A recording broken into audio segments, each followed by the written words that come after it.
was built to last with the webs and the weed, and I could change the past with all I'm achieving. Got my foot on the gas, never stop competing. If you break like glass, then this life's coming in. I wanna be the best in the game, invest in my name. Check no restraints, I'm obsessed with the pain. I ingest, I retain, assess and I change. Possessed by the thought I'll be free one day from society's restraints. Money, clout and fame, mud, disease, a plague. We all love to hate, have to play the game, have to make a name. All our insecurities are on display. This is war with the enemy, think that it was meant to be. Living in a time where disease is on every screen. I won't let them fester me, I know most are festering. Negativity is a plague for the mentally weak.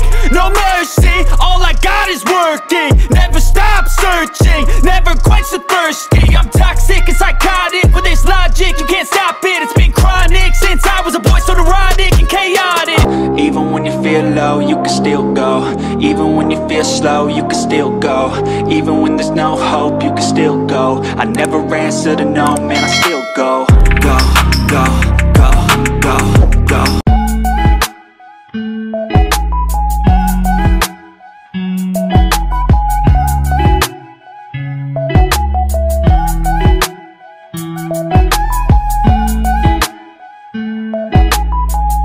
What's up? Sa magandang araw ulit sa inyo mga kabiskada. So nga guys, for today's video, matagal-tagal tayong hindi nakapag-upload regarding sa mga beta fish.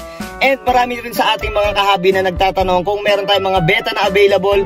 So itong video na to ay bagay sa inyo guys dahil ngayong araw meron tayong bibisitahin na nagbibeta. Bago lang to sa pagbibeta pero ang kakaiba lang dito guys is more on import kagad sila. At mga giant betas yung mga naandito. So samahan nyo ako guys at ipapakita ko sa inyo yung mga klase ng beta na makikita natin at i-asta rin natin kung magkano yung mga presyo nila. So tara, let's go!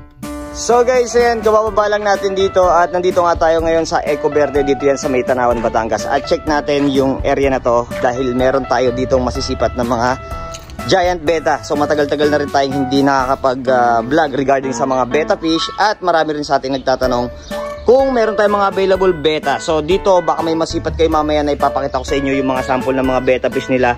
Merong mga giant, may mga junior size. So samahan nyo ako guys, i-check natin yung mga beta fish din dahil meron pa sila sa loob. So guys, tara pasok tayo at check natin yung mga beta dito. Hello po.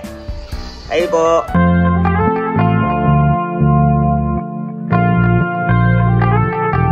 Good afternoon po. Hello po. Ma'am, by the way, name nyo po pala ma'am? April po. April po, okay po. Bali, dito guys, pasok tayo dito.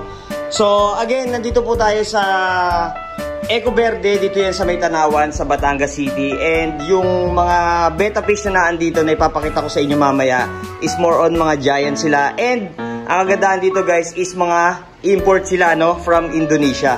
So, mag-ask tayo kay Ma'am April regarding sa mga pricing at kung may nakwento kasi sa akin sila ma'am at sir, no?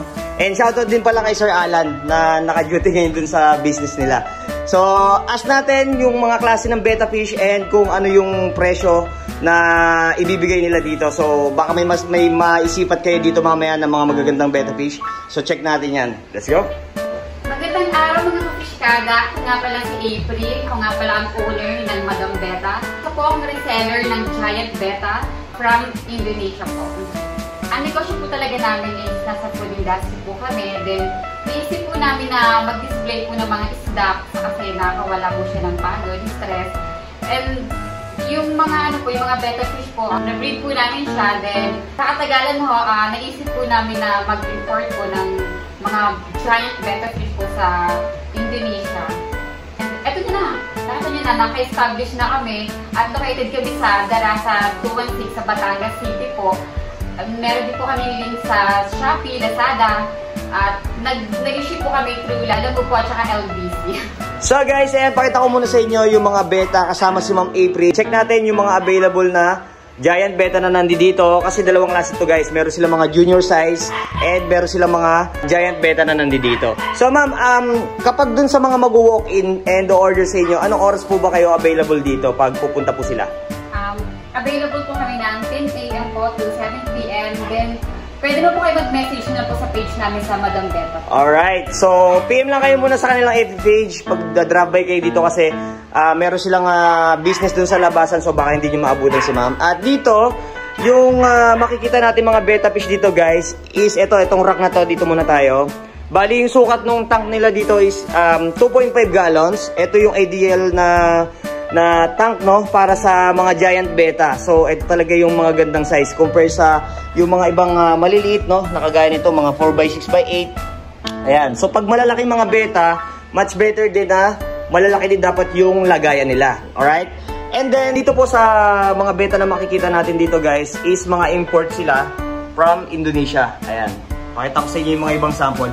So, eto guys, mukha lang siyang maliit sa video, no? Pero pag nakita nyo to sa personal, malaki talaga sila. Alright? So, ano ba yung advantage ng beta fish, no? Ito, isa rin to sa mga kinahihiligan ng mga hobbies. Bakit? Kasi ito, mga low maintenance lang sila. Napakadaling alagaan. Pwedeng-pwede sa mga beginner, no? So, kung gusto nyo at nagpaplano kayong mag-alaga ng mga ganitong klase ng isda, pwede to, no, sa mga office, no, small area, sa mga sala, sa mga rooms ninyo, pwede. So, simple lang yung setup nila, depende na sa inyo kung gusto niyo gandahan pa, maglagay kayo ng aquascaping diyan. Pwede naman siya, pero usually ito, ang mga beta fish natin dito, reminders lang sa mga bago at hindi nakakaalam sa pagbebeta. Mga nakasolo tank po sila, no? Especially yung mga male. Kasi aggressive to mga to. Hindi natin sila pwede pagsamahin yung both male, no? So, pwede lang sila sa sorority. All females, pwede po yun. Pero pagka mga male, kailangan mga nakaseparate po sila per tank.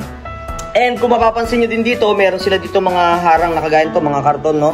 So, iniiwasan kasi yung masobrang ma-stress sila, no? Kapag lagi silang nagkikita. So, ito ipag-clear natin sila muna. Pakita ko sa inyo. Alright, ayan guys, ang gaganda ng mga beta nila dito. Ayan, oh, kita nyo. Ayan, pakita ko yung mga sample lang ng mga beta fish nila dito, guys. Ito. So, pag pumunta kayo dito, usually mga naan dito mga beta fish, more on mga multicolor. Tapos meron sila mga avatar, then meron sila mga candy, no? May mga Nemo, may mga koi. Marami kayong pagpipilian dito ng mga iba't ibang klase ng beta at yung kulay, guys, sobrang ganda. Kayo na lang bahalang mamili dahil marami talaga sila dito. At ipapakita ko pa sa inyo mamaya yung mga beta na nandun sa labas nila, yung mga nandun na nakalagay sa mga bote, no? Check natin yun dun sa labas mamaya, alright? Tanungin natin si Ma'am Avril. Ma'am, regarding po sa price ng ating mga giant beta fish po dito, magkano po nag-range yung price nila? Starting po tayo sa pag 5.cm po, starting po tayo sa 1,000 to 1,500. Okay, yun. So guys, murang-mura na yun guys compare sa ibang mga beta. Kasi before, nakapag-pictures na rin tayo ng beta fish sa mga event, lalo na yung mga giant, no? At yung pricing ng mga giant na na-pictures natin sobrang mahal. So, ito yung sinasabi ko sa inyo guys, ito yung kagandahan dito sa kanila na kahit bago sa beta fish keeping at sa pagbibenta ng mga beta fish, no, import kagad yung ino-offer nila dito. So, dati kasi nag-search sila sa mga local beta na alaga lang, no? Pero eventually na pagdesisyonan nilang mag-asawa na pasukin din yung market ng beta fish dahil nga, yun, nag-enjoy sila at mas dumami kasi yung mga breed nila nun at sinabayan nila ng import ng mga beta fish na kagaya nito. Kaya pag pumunta kayo dito guys, more on maraming mga giant beta fish na makikita kayo dito at ipapakita ko sa inyo yan sa screen. Check naman natin yung beta fish dun sa labas, no? Yung mga nandun sa galon. Alright, let's go! So guys, ayan, dito tayo, dako naman tayo dito sa area nila na kung saan ito yung mga naka-Wilkins, no? So marami na rin tayo na features na mga backyard farm na kagaya ng ganitong setup, which is may mga naka-Wilkins dito, mga galon-galon, dahil alam nyo naman ang beta fish matakaw talaga sa lagayan, no? Maraming tanks ang kailangan. So dito, kuha tayo ng mga sample dito, makikita nyo dito yung mga beta fish. Ayan, oh, ang gaganda pa rin ng mga kulay nila guys. Ayan, oh. Ayan. Ma'am, same price lang din po ba nito, ma'am? Ng yung kung anong price po dun sa loob. Okay. Then dito, may mga junior size and then meron pa rin may mga giant, no? Halo-halo yung mga nandito, guys. Ang kagandahan dito, guys, pag pumunta kayo is pwede kayong mismong sumipat dito sa mga nakalagay dito sa bote na to at kayong pumili kung ano yung mga color na available na makikita nyo dito. So, kayo na lang bahala, guys, kasi kung isa-isay natin ito, marami talaga ditong available. Ayan. So, dito guys, ito, check natin yung mga available dito ng mga giant beta. So, nabanggit sa atin ni Ma'am Avril na yung ibang size na mga naan dito ng mga beta fish is mga junior size. Pero, yun nga, nabanggit natin kanina na pagdating sa mga sizes ng mga beta fish, no, at yung mga junior size, sabi ni Sir Den, ni Sir Alan, na limited lang yung pag-out nila ng ganun. Mostly talaga mga giant yung in-out nila, yung malalaki na talaga. Pero depende, kung pag pumunta kayo dito, i-ask nyo na lang kina ma'am at sir, no? So baka pagbigyan kayo na makapag-release sila ng mga junior size. And by the way guys, etong mga nakikita nyo dito na mga giant beta, meron din ditong mga female. Nakatago yung mga female dun sa loob ng bahay nila. So upon dun, kung pares naman dun yung bibili nyo, pwede kayong mag-asa kanila, alright? So check natin yung mga sample ng mga giant beta fish nila dito. Pakita ko sa inyo guys, ito.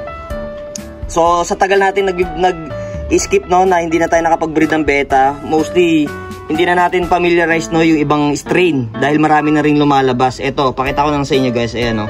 Ito yung mga sample ng mga beta fish nila. Ayan, tingnan nyo, ganda, sobrang enhanced ng color. Check pa natin, ito isa sa mga nag-outstanding din sa akin to.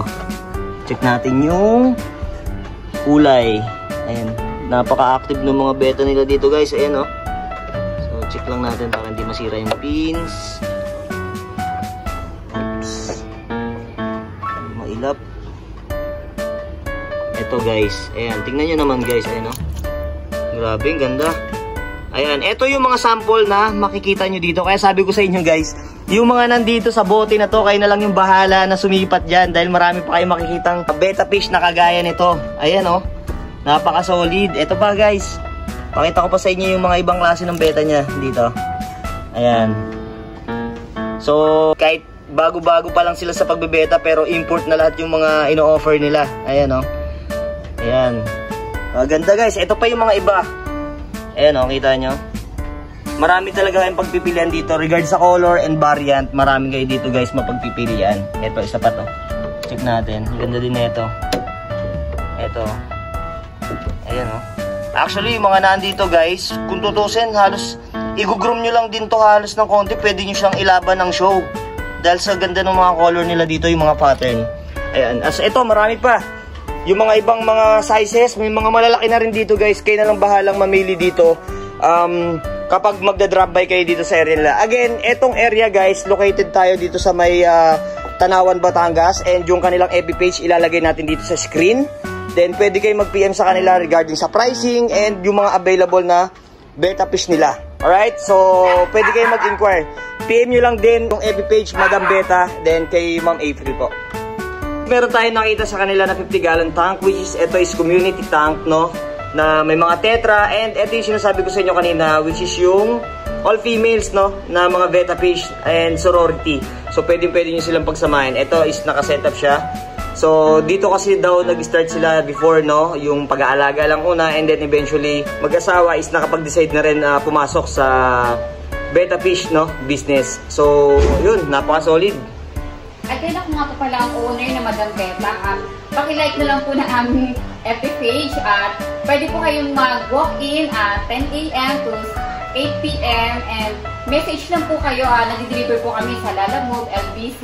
Ayun nga guys, pwede kayong mag-drop by dito at bisitahin si Ma'am April. Ganon din yung kanilang mga giant beta na available. Marami kayong pagpipilian dito guys. And bam, baka meron po kayong gustong i-shoutout sa mga friends and family po natin. Shoutout nga pala sa pinagbilhan po namin ng aming tank kay Pedro Galas, Mr. Aquarium po at kay Sir Joy Cruz. Salamat po sa inyo!